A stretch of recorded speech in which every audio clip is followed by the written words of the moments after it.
Chapter 22. When the Sun Went Down. When his head was out of sight, Colin turned to Mary. "Go and meet him," he said, and Mary flew across the grass to the door under the ivy. Dickon was watching him with sharp eyes. There were scarlet spots on his cheeks, and he looked amazing, but he showed no signs of falling.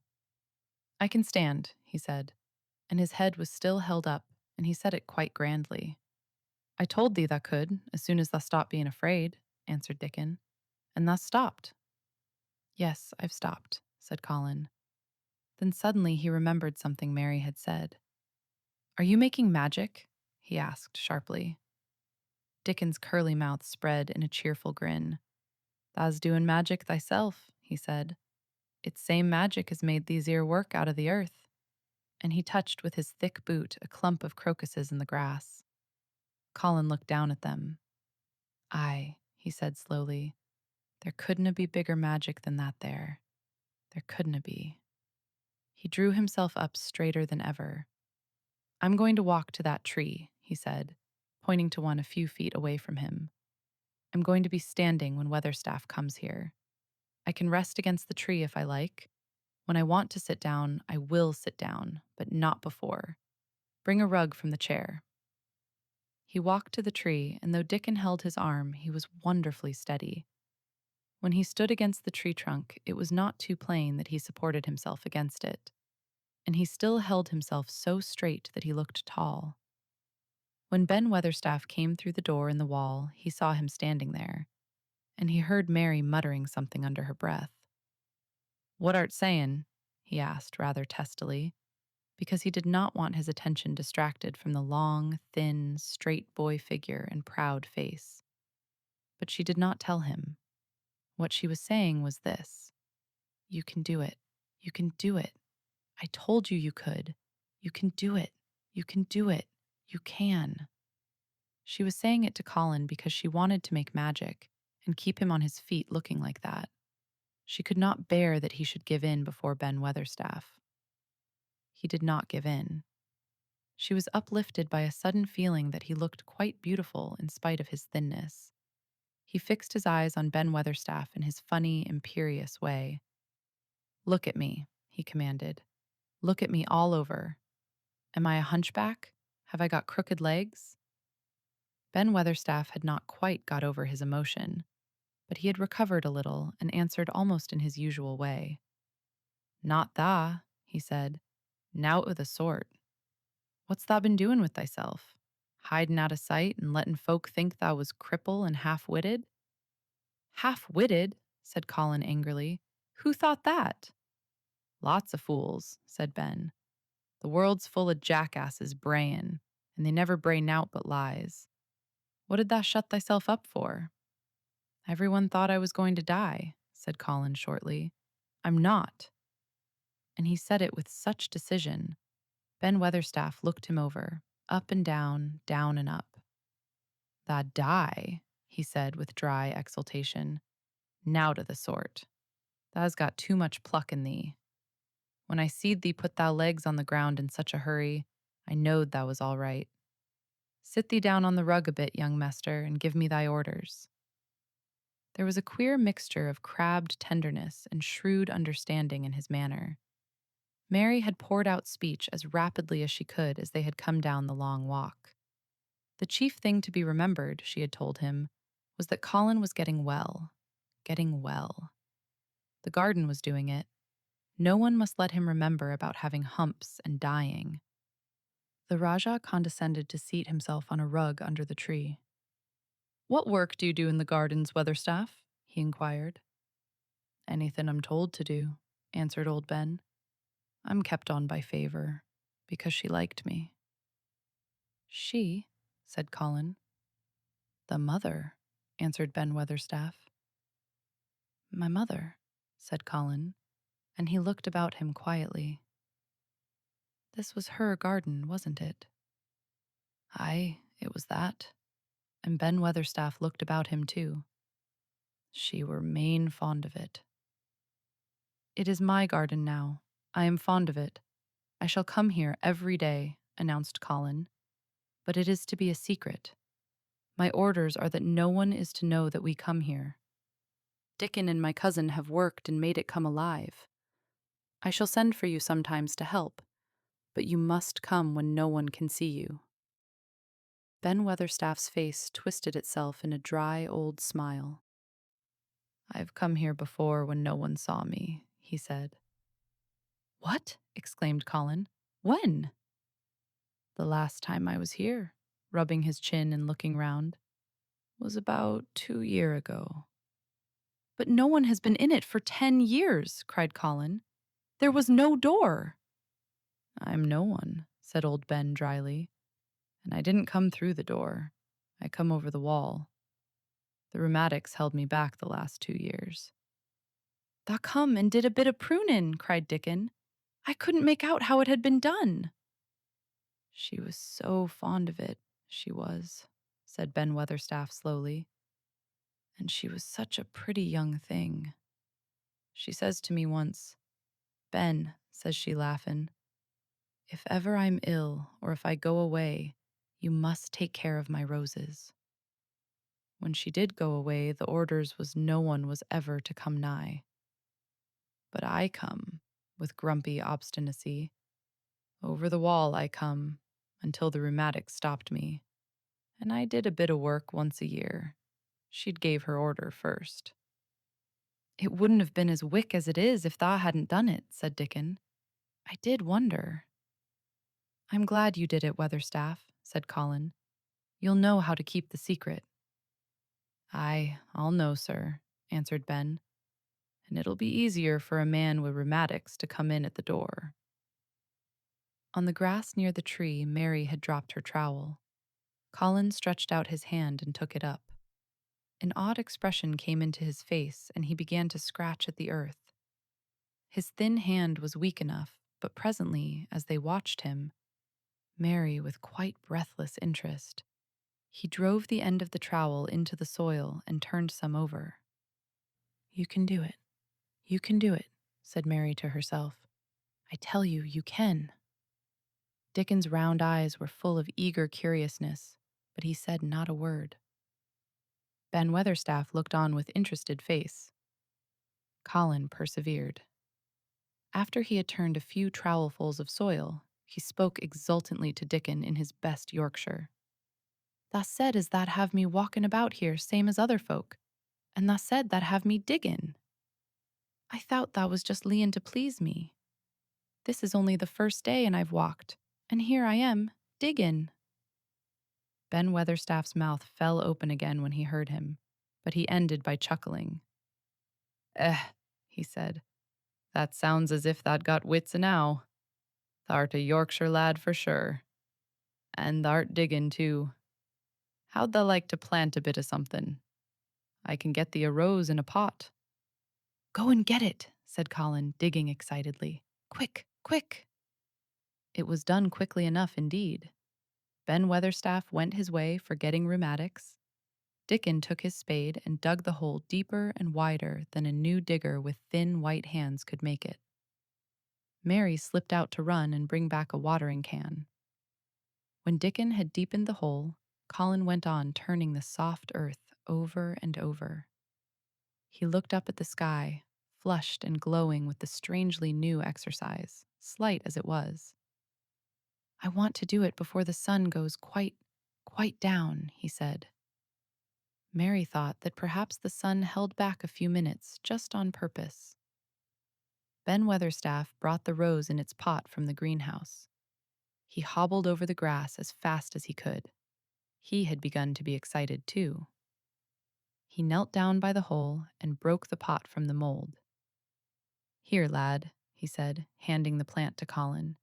"Set it in the earth thyself, same as the king does when he goes to a new place." The thin white hands shook a little, and Colin's flush grew deeper as he set the rose in the mold and held it while old Ben made firm the earth. It was filled in and pressed down and made steady. Mary was leaning forward on her hands and knees. Soot had flown down and marched forward to see what was being done. Nut and Shell chattered about it from a cherry tree. "It's planted," said Colin at last. and the sun is only slipping over the edge. Help me up, Dickon. I want to be standing when it goes. That's part of the magic. And Dickon helped him, and the magic, or whatever it was, so gave him strength that when the sun did slip over the edge and end the strange, lovely afternoon for them, there he actually stood on his 2 feet, laughing. Chapter 23. Magic. Dr. Craven had been waiting some time at the house when they returned to it. He had indeed begun to wonder if it might not be wise to send someone out to explore the garden paths. When Colin was brought back to his room, the poor man looked him over seriously. "You should not have stayed so long," he said. "You must not overexert yourself." "I am not tired at all," said Colin. "It has made me well. Tomorrow I am going out in the morning as well as in the afternoon." "I am not sure that I can allow it," answered Dr. Craven. "I am afraid it would not be wise." "It would not be wise to try to stop me," said Colin quite seriously. "I am going." Even Mary had found out that one of Colin's chief peculiarities was that he did not know in the least what a rude little brute he was with his way of ordering people about.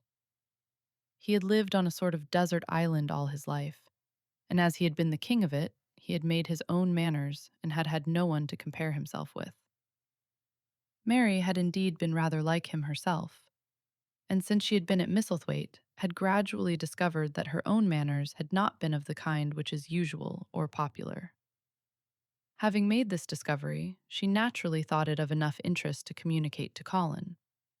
So she sat and looked at him curiously for a few minutes after Dr. Craven had gone. She wanted to make him ask her why she was doing it, and of course she did. "What are you looking at me for?" he said. "I'm thinking that I am rather sorry for Dr. Craven." "So am I," said Colin calmly, but not without an air of some satisfaction. "He won't get Misselthwaite at all now. I'm not going to die." "I'm sorry for him because of that, of course," said Mary. "But I was thinking just then that it must have been very horrid to have had to be polite for 10 years to a boy who was always rude. I would never have done it." "Am I rude?" Colin inquired undisturbedly. "If you had been his own boy and he had been a slapping sort of man," said Mary, "he would have slapped you." "But he daren't," said Colin. "No, he daren't," answered Mistress Mary, thinking the thing out quite without prejudice. "Nobody ever dared to do anything you didn't like, because you were going to die and things like that. You were such a poor thing." "But," announced Colin stubbornly, "I am not going to be a poor thing. I won't let people think I'm one. I stood on my feet this afternoon." "It is always having your own way that has made you so queer," Mary went on, thinking aloud. Colin turned his head, frowning. "Am I queer?" he demanded. "Yes," answered Mary, "very. But you needn't be cross," she added impartially, "because so am I queer, and so is Ben Weatherstaff. But I am not as queer as I was before I began to like people and before I found the garden." "I don't want to be queer," said Colin. "I am not going to be." And he frowned again with determination. He was a very proud boy. He lay thinking for a while, and then Mary saw his beautiful smile begin and gradually change his whole face. "I shall stop being queer," he said, "if I go every day to the garden. There is magic in there. Good magic, you know, Mary. I am sure there is." "So am I," said Mary. "Even if it isn't real magic," Colin said, "we can pretend it is. Something is there. Something." "It's magic," said Mary, "but not black. It's as white as snow." They always called it magic, and indeed it seemed like it in the months that followed. The wonderful months, the radiant months, the amazing ones. Oh, the things which happened in that garden. If you have never had a garden, you cannot understand. And if you have had a garden, you will know that it would take a whole book to describe all that came to pass there. At first, it seemed that green things would never cease pushing their way through the earth, in the grass, in the beds, even in the crevices of the walls. Then the green things began to show buds, and the buds began to unfurl and show color. Every shade of blue, every shade of purple, every tint and hue of crimson. In its happy days, flowers had been tucked away into every inch and hole and corner. Ben Weatherstaff had seen it done, and had himself scraped out mortar from between the bricks of the wall and made pockets of earth for lovely clinging things to grow on. Iris and white lilies rose out of the grass in sheaves, and the green alcoves filled themselves with amazing armies of the blue and white flower lances of tall delphiniums or columbines or campanulas. She was main fond of them, she was, Ben Weatherstaff said. She liked them things as was allus pointin' up to the blue sky, she used to tell. Not as she was one of them as looked down on the earth, not her. She just loved it, but she said as the blue sky allus looked so joyful. The seeds Dickon and Mary had planted grew as if fairies had tended them. Satiny poppies of all tints danced in the breeze by the score, gaily defying flowers which had lived in the garden for years, and which, it might be confessed, seemed rather to wonder how such new people had got there. And the roses, rising out of the grass, tangled round the sundial, wreathing the tree trunks and hanging from their branches, climbing up the walls and spreading over them with long garlands falling in cascades. They came alive day by day, hour by hour.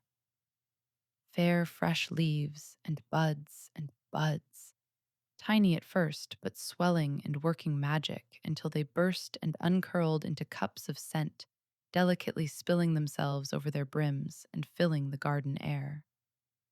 Colin saw it all, watching each change as it took place. Every morning he was brought out, and every hour of each day when it didn't rain, he spent in the garden. Even gray days pleased him.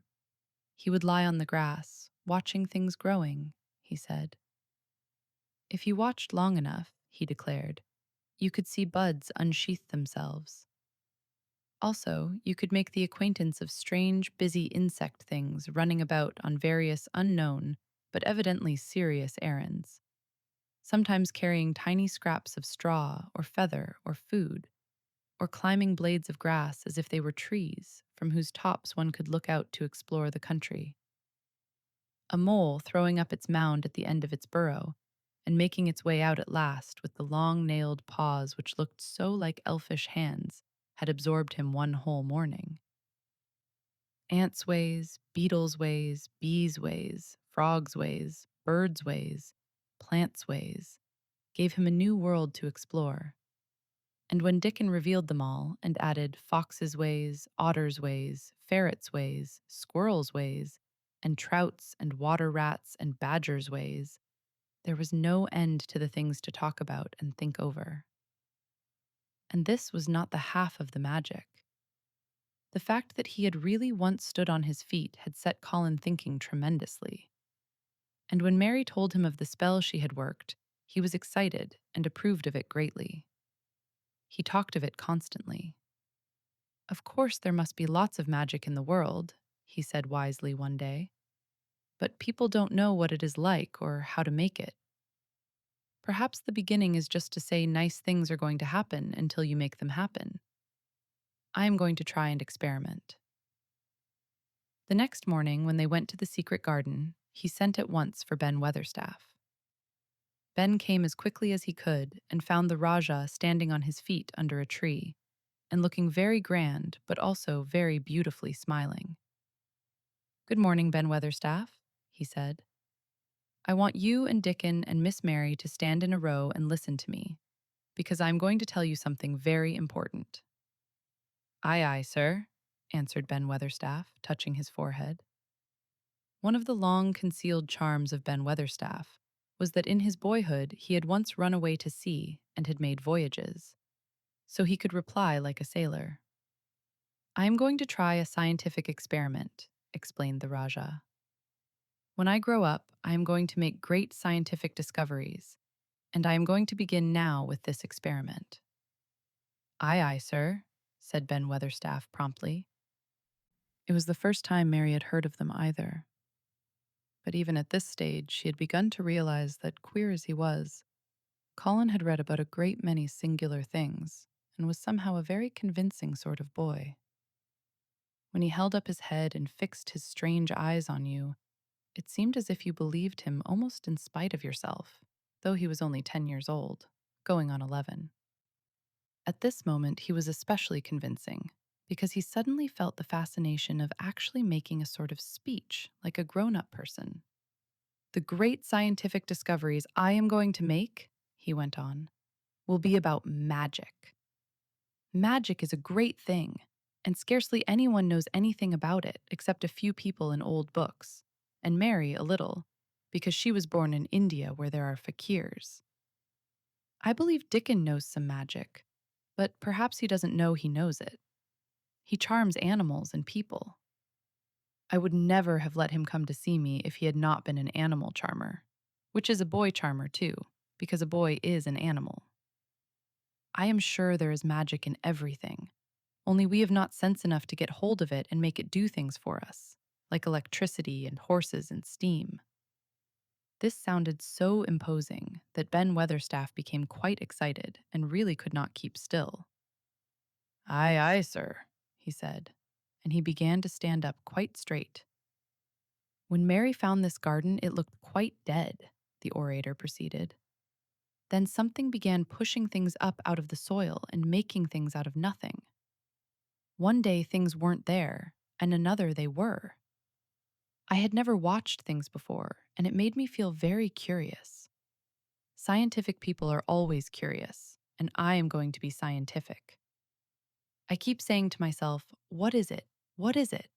It's something. It can't be nothing. I don't know its name, so I call it magic. I have never seen the sun rise, but Mary and Dickon have, and from what they tell me, I am sure that is magic too. Something pushes it up and draws it. Sometimes, since I've been in the garden, I've looked up through the trees at the sky, and I have had a strange feeling of being happy, as if something were pushing and drawing in my chest and making me breathe fast. Magic is always pushing and drawing and making things out of nothing. Everything is made out of magic. Leaves and trees, flowers and birds, badgers and foxes and squirrels and people. So it must be all around us, in this garden, in all the places. The magic in this garden has made me stand up and know I am going to live to be a man. I am going to make the scientific experiment of trying to get some and put it in myself and make it push and draw me and make me strong. I don't know how to do it, but I think that if you keep thinking about it and calling it, perhaps it will come. Perhaps that is the first baby way to get it. When I was going to try to stand that first time, Mary kept saying to herself as fast as she could, "You can do it, you can do it." And I did. I had to try myself at the same time, of course, but her magic helped me, and so did Dickens. Every morning and evening, and as often in the daytime as I can remember, I am going to say, magic is in me. Magic is making me well. I am going to be as strong as Dickon, as strong as Dickon. And you must all do it too. That is my experiment. Will you help, Ben Weatherstaff? Aye, aye, sir, said Ben Weatherstaff. Aye, aye. If you keep doing it every day as regularly as soldiers go through drill, we shall see what will happen and find out if the experiment succeeds. You learn things by saying them over and over and thinking about them until they stay in your mind forever. And I think it will be the same with magic. If you keep calling it to come to you and help you, it will get to be part of you, and it will stay and do things. I once heard an officer in India tell my mother that there were fakirs who said words over and over thousands of times, said Mary. I've heard Jem Fettleworth's wife say the same thing over thousands of times, calling Jem a drunken brute, said Ben Weatherstaff dryly. Summat allus come o' that, sure enough. He gave her a good hidin' and went to the Blue Lion and got as drunk as a lord. Colin drew his brows together and thought a few minutes. Then he cheered up. Well, he said, you see, something did come of it. She used the wrong magic until she made him beat her. If she'd used the right magic and had said something nice, perhaps he wouldn't have got as drunk as a lord, and perhaps he might have bought her a new bonnet. Ben Weatherstaff chuckled, and there was shrewd admiration in his little old eyes. "Thou'rt a clever lad as well as a straight-legged one, Mester Colin," he said. "Next time I see Bess Fettleworth, I'll give her a bit of a hint o' what magic will do for her. She'd be rare and pleased if the sinative experiment worked. And so Jem." Dickon had stood listening to the lecture, his round eyes shining with curious delight. Nut and Shell were on his shoulders, and he held a long-eared white rabbit in his arm, and stroked it softly, while it laid its ears along its back and enjoyed itself. "Do you think the experiment will work?" Colin asked him, wondering what he was thinking. He smiled now, and his smile was wider than usual. "Aye," he answered, "that I do. It'll work same as the seeds do when the sun shines on 'em. It'll work for sure. Shall us begin it now?" Colin was delighted, and so was Mary. Fired by recollections of fakirs and devotees and illustrations, Colin suggested that they should all sit cross-legged under the tree, which made a canopy. "It will be like sitting in a sort of temple," said Colin. "I'm rather tired, and I want to sit down." "Eh," said Dickon, "thou mustn't begin by saying thou'rt tired. Thou might spoil the magic." Colin turned and looked at him, into his innocent round eyes. "That's true," he said slowly. "I must only think of the magic." It all seemed most majestic and mysterious when they sat down in their circle. Ben Weatherstaff felt as if he had somehow been led into appearing at a prayer meeting. Ordinarily, he was very fixed in being what he called again prayer meetin's. But this being the Rajah's affair, he was indeed inclined to be gratified at being called upon to assist. Mistress Mary felt solemnly enraptured. Dickon held his rabbit in his arm, and perhaps he made some charmer's signal no one heard, for when he sat down, cross-legged like the rest, the crow, the fox, the squirrels, and the lamb slowly drew near and made part of the circle. "The creatures have come," said Colin gravely. "They want to help us." Colin really looked quite beautiful, Mary thought, as if he felt like a sort of priest, and his strange eyes had a wonderful look in them. The light shone on him through the tree canopy. "Now we will begin," he said. "Shall we sway backward and forward, Mary, as if we were dervishes?" "I canna do no swayin' back'ard and for'ard," said Ben Weatherstaff. "I've got the rheumatics." "The magic will take them away," said Colin in a high priest tone. "But we won't sway until it has done it. We will only chant." "I canna do no chantin'," said Ben Weatherstaff a trifle testily. "They turned me out of the church choir the only time I ever tried it."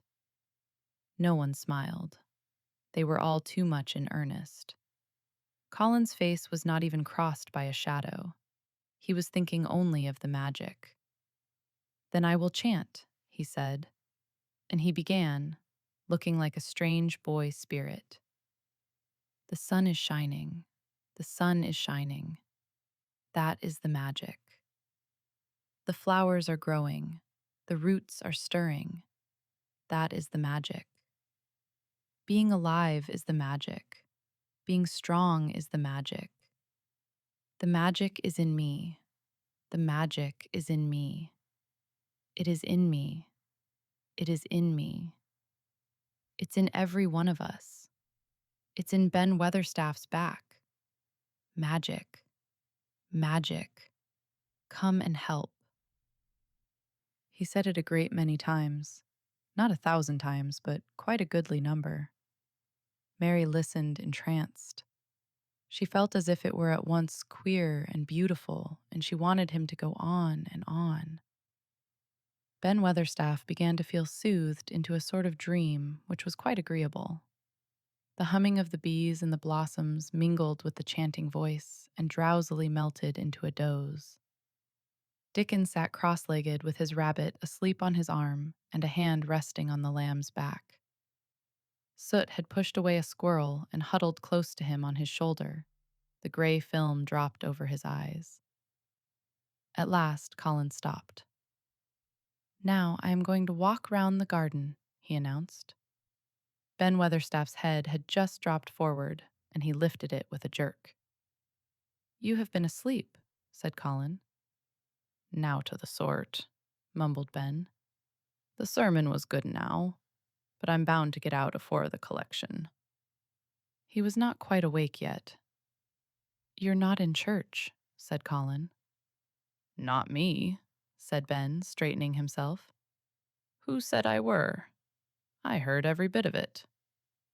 "You said the magic was in my back. The doctor calls it rheumatics." The Rajah waved his hand. "That was the wrong magic," he said. "You will get better. You have my permission to go to your work. But come back tomorrow." "I'd like to see thee walk round the garden," grunted Ben. It was not an unfriendly grunt, but it was a grunt.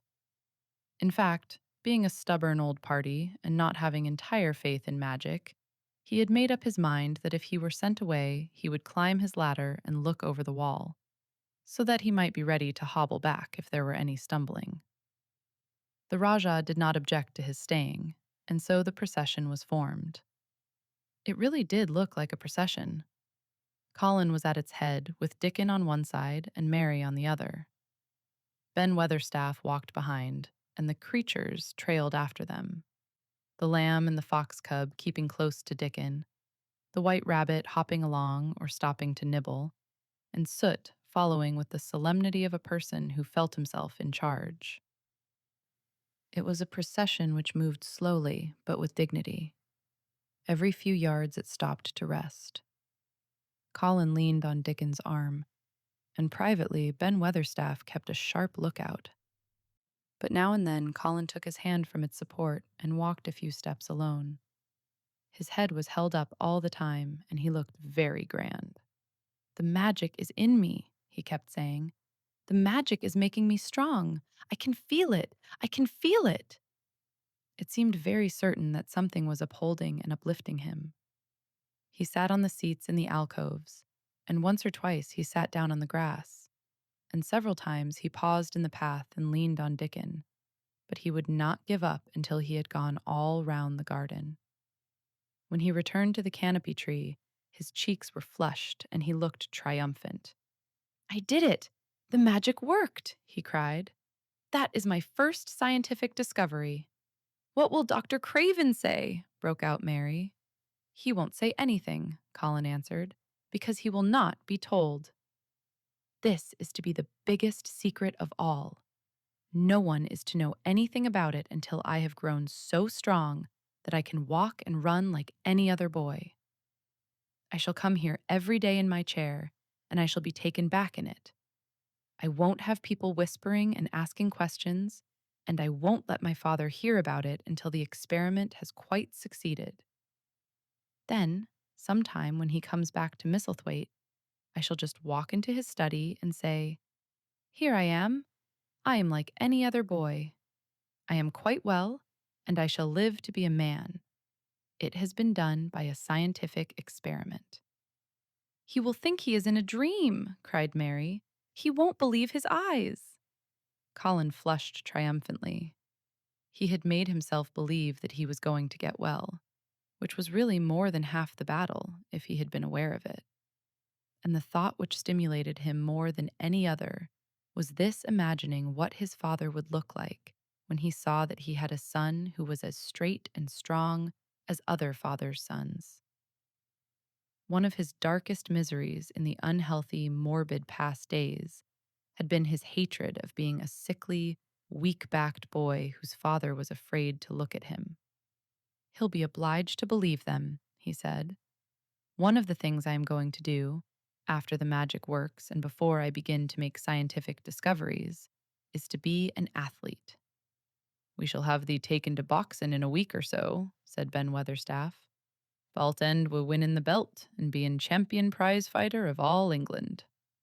Colin fixed his eyes on him sternly. "Weatherstaff," he said, "that is disrespectful. You must not take liberties because you are in the secret. However much the magic works, I shall not be a prize fighter. I shall be a scientific discoverer." Ax pardon, sir," answered Ben, touching his forehead in salute. "I ought to have seed it wasn't a jokin' matter." But his eyes twinkled, and secretly he was immensely pleased.